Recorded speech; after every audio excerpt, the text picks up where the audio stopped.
La Operación Defensor Inquebrantable rugió a la vida al inicio de 2024. A través de la Unión Europea, un continente entero unió fuerzas para una exhibición de fuerza militar sin precedentes. No ha habido un ejercicio militar tan grande en Europa desde el final de la Guerra Fría. 90.000 soldados, junto con cientos de tanques, aviones, barcos, así como ramas de guerra cibernética y espacial, todos realizaron juegos de guerra en 1990. Europa. Las 31 naciones de la Organización del Tratado del Atlántico Norte, así como el socio Suecia, se unieron a los juegos de guerra, poniendo a sus tropas a prueba, en una enorme y muy pública demostración de fuerza y unidad. El ejercicio comenzó en enero con el objetivo de prolongarse hasta mayo, con los juegos de guerra llevándose a cabo en ubicaciones estratégicas clave, incluyendo Finlandia, Estonia, Polonia y los países bálticos. Como se esperaba, estas ubicaciones fueron seleccionadas, y no es un secreto el destinatario de esta demostración de poder. La invasión de Ucrania por parte de Vladimir Putin en 2022 sacudió al mundo, pero en ningún lugar se sintieron los temblores más fuertemente que en Europa. Desde la Segunda Guerra Mundial, el continente ha experimentado una increíble estabilidad y unidad con sus miembros. A pesar de desacuerdos y de que varios países se han unido y dejado la Unión Europea a lo largo de los años, la guerra es lo último que consideran la mayoría de las naciones miembros. Ya no más. Algunos indicios sugieren que Putin no planea detenerse en Ucrania. El Servicio de Inteligencia Exterior de Estonia emitió una advertencia sombría en febrero. Rusia se prepara para una guerra a gran escala con Occidente en la próxima década. Un ataque a un miembro de la Organización del Tratado del Atlántico Norte se trata como un ataque a todos. Supongamos que Rusia invade a un miembro de la Organización del Tratado del Atlántico Norte, como Finlandia, Estonia, Polonia o Lituania. Se enfrentarán a la fuerza combinada de 31 naciones, incluyendo a su eterno rival, Estados Unidos. Y sin embargo, hay una nación en particular que se está preparando intensamente para la guerra antes de la mayoría de los otros miembros de la Organización del Tratado del Atlántico Norte, el Reino Unido. ¿Por qué se prepara especialmente el Reino Unido para la guerra? Están a cientos de millas de Rusia. Es muy improbable una invasión de Putin. Puede tener algo que ver con una declaración hecha por el expresidente ruso Dmitry Medvedev, un aliado cercano de Putin, haciendo un comentario el 19 de febrero de 2024. Los intentos de devolver a Rusia a las fronteras de 1991 conducirán a una sola cosa, hacia una guerra global con los países occidentales, utilizando todo el arsenal estratégico de nuestro Estado, en Kiev, Berlín, Londres, Washington. ¿A qué se refiere con las fronteras de 1991? En 1991, Ucrania, recién independizada, heredó las antiguas fronteras de la República Socialista Soviética de Ucrania con Rusia. Esta fue la frontera reconocida internacionalmente hasta el año 2022 y la invasión de Rusia a Ucrania. En esencia, Medvedev indica que si Rusia pierde la guerra en Ucrania y es obligada a respetar la frontera de 1991, Putin responsabilizará a las naciones occidentales por asistir personalmente a Ucrania. Y hay 3 líderes en proporcionar la mayor ayuda hasta ahora en la guerra: los Estados Unidos, Alemania y el Reino Unido. Si la declaración de Medvedev es cierta, y la intención de Rusia en la derrota sería lanzar todo su arsenal estratégico, eso sería señalar al Reino Unido como uno de los 4 objetivos principales. Incluido en ese arsenal estratégico hay casi 6.000 armas nucleares. ¿Podría un Putin desesperado o amargado lanzarlos? ¿Tendría el Reino Unido alguna oportunidad en una guerra contra Rusia? ¿Cuán probable es que esto ocurra en la próxima década? Profundicemos. ¿Por qué existe tanta tensión entre Reino Unido y Rusia? El gobierno británico suele ser uno de los primeros en criticar a Rusia. El Reino Unido encabezó las sanciones a Rusia después de la invasión a Ucrania, siendo el primero en aplicar nuevas sanciones tras la muerte de Alexei Navalny. Para narrar la historia completa de las relaciones entre el Reino Unido y Rusia, deberíamos retroceder hasta el siglo XV. Ese es un tema para otro video. En cambio, comenzaremos al final de la Guerra Fría. Décadas de tensión entre Occidente y los soviéticos se descongelaron con la llegada de Mikhail Gorbachev. En 1994, la reina Isabel II visitó Rusia, marcando la primera vez en la historia que un monarca británico pisó suelo ruso. Pero todo cambió con la elección de Vladimir Putin en el 2000. La llegada de Putin a la presidencia se caracterizó por un mayor control sobre la libertad de los rusos y una política exterior más asertiva. El gobierno de Putin exigió que varios desertores de alto perfil que habían encontrado asilo en el Reino Unido fueran extraditados de vuelta a Rusia. El empresario Boris Berezovsky y el líder separatista checheno Ahmed Sakayev eran ambos espinas en el costado de Putin y representaban una amenaza para su liderazgo y visión de una Rusia controlada y unida. El Reino Unido se negó bajo el argumento de que ambos eran solicitantes de asilo político, con derecho a protección. Sin embargo, esta tensión inicial fue totalmente eclipsada por los eventos de 2006, con uno de los casos de conflicto de servicios secretos de mayor perfil en la historia, un intento de asesinato en suelo extranjero que salió tan drásticamente mal, que el espía involucrado sigue siendo un nombre familiar en el Reino Unido hasta el día de hoy, casi 20 años después. Alexander Litvinenko. La fotografía de Litvinenko en su cama de hospital es quizás la imagen más significativa en el periodismo británico del siglo XXI.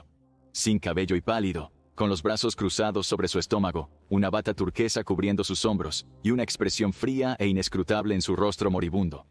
El misterio y la oscuridad de la vida de Litvinenko se capturan perfectamente en esa inquietante fotografía. Alexander Litvinenko fue oficial del Servicio Federal de Seguridad, el servicio secreto ruso sucesor del Comité para la Seguridad del Estado, en los años 90. Mientras estaba allí, se sorprendió por lo que vio.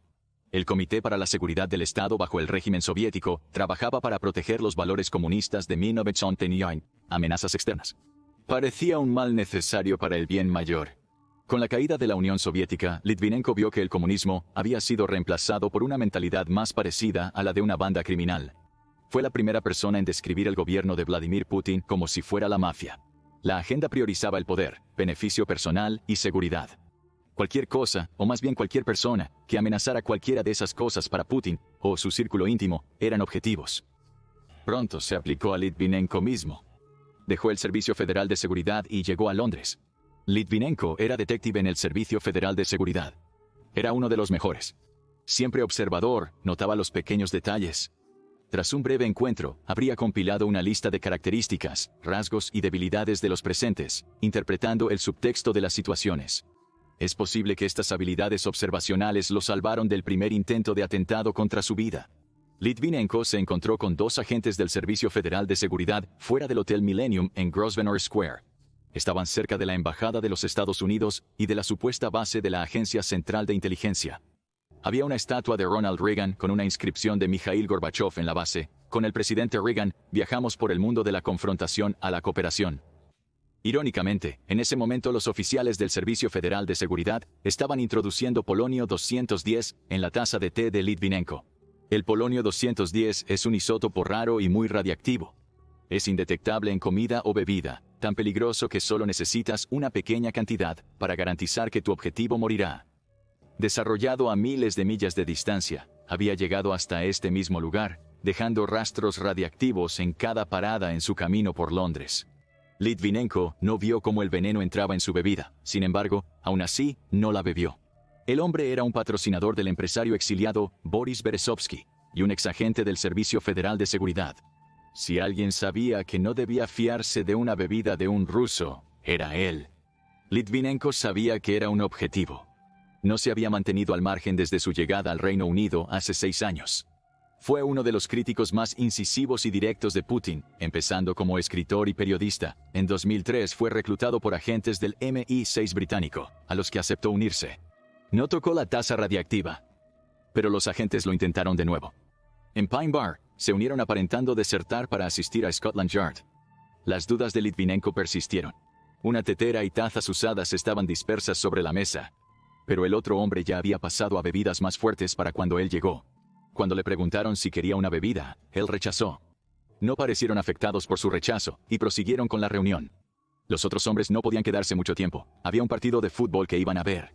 Comentaron casualmente que quedaba té en la tetera si le interesaba. Llamaron al camarero para darle a Litvinenko una taza limpia. Litvinenko finalmente cedió. Miró dentro de la tetera, estaba casi vacía. Los demás ya debían estarlo bebiendo. Había pozos en sus tazas. Sediento, Litvinenko se sirvió y sorbió una taza. Era té verde, no le gustaba especialmente el té verde, y peor aún, estaba frío. Tomó unos sorbos extra para no desperdiciar, pero lo dejó bastante rápido. Al levantarse para salir del bar, Litvinenko ya notaba que algo iba mal. Estaba seguro de que esos hombres habían venido para matarlo. ¿Los había malinterpretado? ¿Fallaron? Luego, los expertos forenses inspeccionaron detalladamente el bar. Examinaron desde los muebles hasta los cubiertos. Describir lo sucedido fue tan fácil que no necesitarían circuito cerrado de televisión. La tetera de la que Litvinenko había servido su bebida registró más de 100.000 becquerels por centímetro cuadrado. Solo el 10% de esa radiación podía matar a una persona. La mesa sola donde se sentaron era solo de 20.000 becquerels. Lo peor, nadie sabía lo que sucedió. El personal del bar metió la tetera en el lavavajillas, con todo lo demás varias veces, y sirvió a innumerables invitados en esa mesa antes de que la policía llegara a la escena. Semanas más tarde, todo el bar se volvió un desastre. Radioactivo. Es extremadamente difícil rastrear el daño de esta radiación. ¿Cómo rastreas a personas al azar que fueron a un bar cuyo nombre quizás no recuerden? ¿Cómo relacionan esas personas el inicio repentino de células cancerígenas en sus cuerpos con una taza de té que bebieron una tarde en Londres? Litvinenko ignoraba inicialmente lo ocurrido. Fue hospitalizado tras 17 días. Los médicos no entendían su situación. Su cuerpo se comportaba como el de un hombre sometido a quimioterapia constante. El tipo de síntomas que estaba expresando no le suceden a alguien simplemente así. Solo pueden apuntar a una cosa: envenenamiento. Los investigadores policiales entrevistaron a Litvinenko en la escena 18 veces. Yaciendo en su cama de hospital, sabía que su muerte era segura.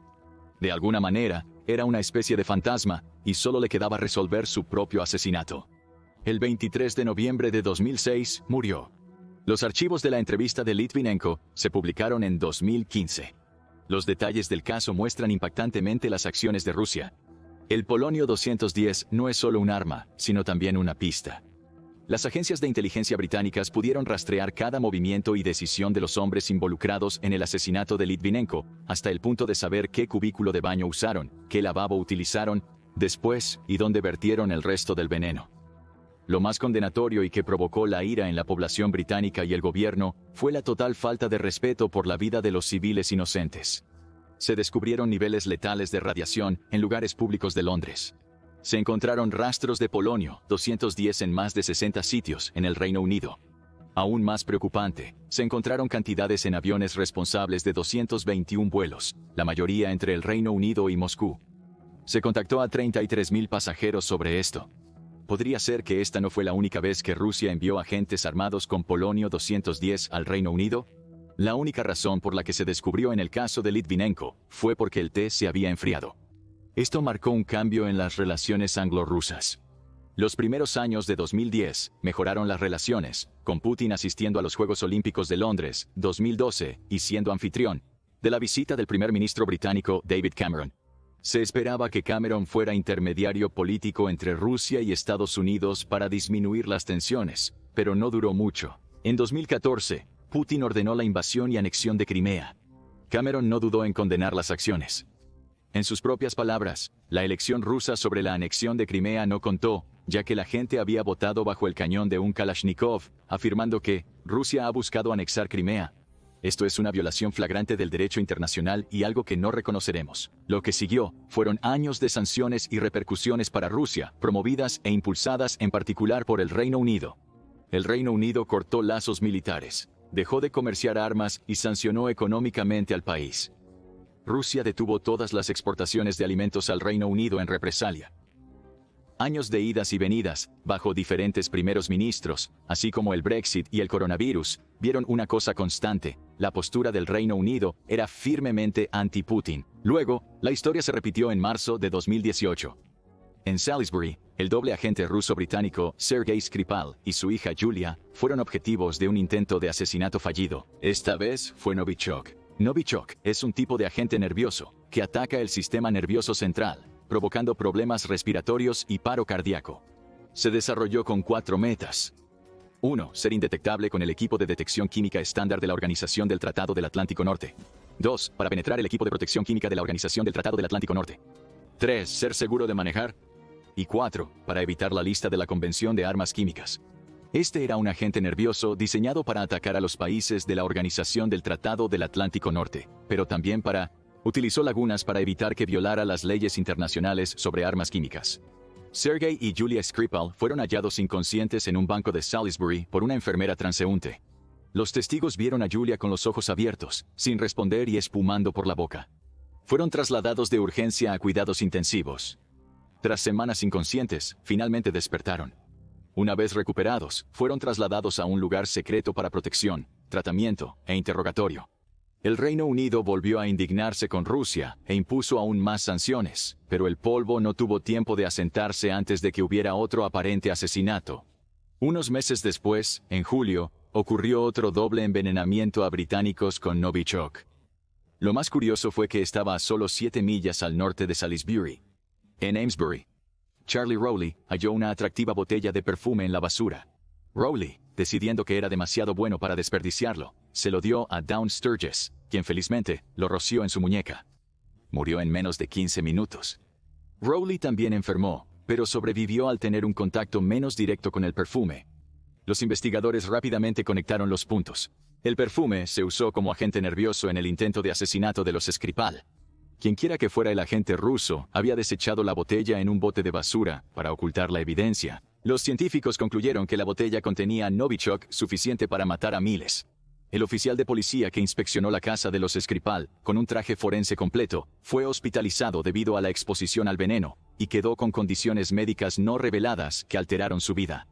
En un discurso de ese año, el jefe del Estado Mayor, Mark Carlton Smith, subrayó la gravedad de las relaciones anglo-rusas. En sus palabras, las tropas británicas deben estar listas para luchar y ganar frente al peligro cercano de Rusia. La percepción equivocada de que hay ninguna amenaza inminente o existencial para el Reino Unido, y que, incluso si la hubiera, solo podría surgir con mucho aviso, es incorrecto. Y luego en 2022, Rusia invadió Ucrania. El Reino Unido al momento de escribir esto es el tercer mayor proveedor de ayuda a Ucrania, después de los Estados Unidos y Alemania, desde el inicio de la guerra, con $15.000 millones. La lista es larga: cientos de Swans, vehículos blindados, tanques, artillería, defensa aérea, ambulancias, municiones, drones, etc. Destaca el uso de más de 5.000 misiles Next Generation Light Anti-Tank Weapon por unidades de infantería para eliminar tanques enemigos, probando su alta efectividad en la guerra. A pesar de ser más pequeño que el ruso, el ejército ucraniano cuenta con la última tecnología, dándoles una ventaja. El Reino Unido impuso sanciones rápidamente. Prohibieron los vuelos de Aeroflot de Rusia de entrar en su espacio aéreo, bloquearon a Rusia del sistema bancario SWIFT y congelaron los activos de varios rusos adinerados en Londres, que tenían vínculos con Putin. Ucrania ha servido de refugio seguro para oligarcas rusos por más de una década. La ciudad se benefició económicamente al recibirlos. El más notable fue el Chelsea Football Club, uno de los más grandes del mundo, que era propiedad de Roman Abramovich. Durante 19 años, fue dueño del Chelsea, viéndolos ganar múltiples títulos de la Premier League y transformándolos en un equipo de clase mundial a través de su inversión financiera. El Reino Unido obligó a Rusia a vender el club tras invadir Ucrania. Se consideró vinculado a Vladimir Putin, se decomisaron yates y se bloquearon cuentas. La estrategia era golpear las billeteras del círculo íntimo de Putin. Por décadas, los amigos de Putin gozaron de gran prosperidad financiera. El Reino Unido pudo hacer una mella significativa en eso. Hizo poco para persuadir a Putin de terminar la guerra. Lo ha hecho más vengativo, si acaso. El Reino Unido ha mantenido un tono directo y honesto al tratar sobre Rusia, algo poco común en su política.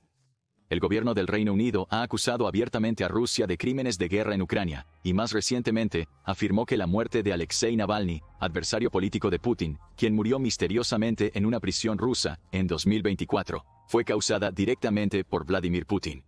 Los guantes han caído y el gobierno británico ha evidenciado que ya no modera sus palabras.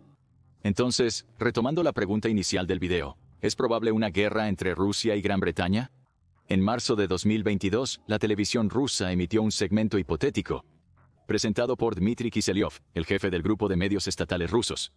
El segmento se titulaba La isla hundible. Simuló un ataque nuclear a Gran Bretaña.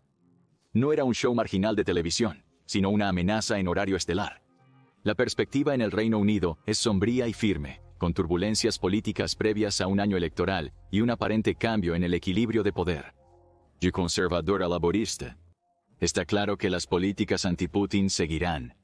Se prevé que el Reino Unido intensifique sus sanciones prohibiendo las importaciones de diamantes, cobre y aluminio rusos. Crece la tensión ya que el Reino Unido envía 50 tanques Challenger a juegos de guerra en Europa. El mayor Simon Robertson, subcomandante del 17º Regimiento Portuario y Marítimo, Cuerpo Logístico Real, mencionó que, mientras se transportaban tanques, Gran Bretaña debe estar lista para cualquier eventualidad. En enero, un submarino nuclear británico probó un tridente, según D5, Aunque este estaba desarmado, el misil es capaz de llevar múltiples ojivas nucleares, que pueden ser desplegadas desde el misil en el aire. Al menos en teoría, el misil debía volar 5.954.5 kilómetros. Sin embargo, se desvió rápidamente y aterrizó en el océano frente a la costa de Estados Unidos. Preocupantemente para la Marina Real, este fue el segundo misil de ese tipo que falló consecutivamente. Si la Guerra Fría había demostrado algo, era la importancia de tener un fuerte disuasivo nuclear, y el fracaso público de 2 pruebas de misiles refleja mal en la preparación del país. Para el peor de los casos, esto se suma a una creciente inquietud en el Reino Unido sobre su preparación para la guerra. La economía británica ha estado estancada en la última década. El país no se recuperó del coronavirus tan bien como muchos de sus vecinos europeos, sufrió un golpe financiero al salir de la Unión Europea, experimentó tasas de inflación superiores que condujeron a una crisis del costo de vida. La inversión en el ejército se ha relegado en los últimos años en un esfuerzo por estabilizar la situación doméstica. Un ejemplo es la flota de tanques del Reino Unido. Con 213, es insignificante en comparación con los 1.750 en el inventario de Rusia. Se está mejorando las variantes del Challenger 3, pero solo 148 tanques del Reino Unido serán actualizados. Cuesta 800 millones de libras, pero críticos del gobierno británico sostienen que no es suficiente. Soldados británicos han estado en Finlandia, Polonia y Estonia el último año. Cada país es un posible objetivo de invasión rusa y son miembros de la Organización del Tratado del Atlántico Norte. Si Putin decide expandir sus fronteras más allá de Ucrania, probablemente uno de estos países sea el objetivo. No obstante, si optara por invadirlos, enfrentaría el poder de los 31 países de la Organización del Tratado del Atlántico Norte. Muchas incógnitas se ocultan en la niebla de la próxima década. El conflicto en Ucrania probablemente determinará el rumbo a seguir. Si Rusia logra tomar con éxito todo el país, quizás fijen su mirada en otro objetivo. La Organización del Tratado del Atlántico Norte podría tener que intervenir para evitar un colapso total en Ucrania. Si Rusia pierde, Medvedev ha dejado abundantemente claro que podría significar una guerra total contra la Organización del Tratado del Atlántico Norte, con el Reino Unido cerca de la cima de la lista. Aún así, el Reino Unido no se aparta de estas amenazas. Pruebas de misiles, entrenamiento en frío, apoyo a aliados europeos. El mensaje es claro. Si Rusia busca guerra con la Organización del Tratado del Atlántico Norte, el Reino Unido planea estar listo en el frente. Ve analizando los grandes fracasos de Rusia en la guerra contra Ucrania o mira este video en su lugar.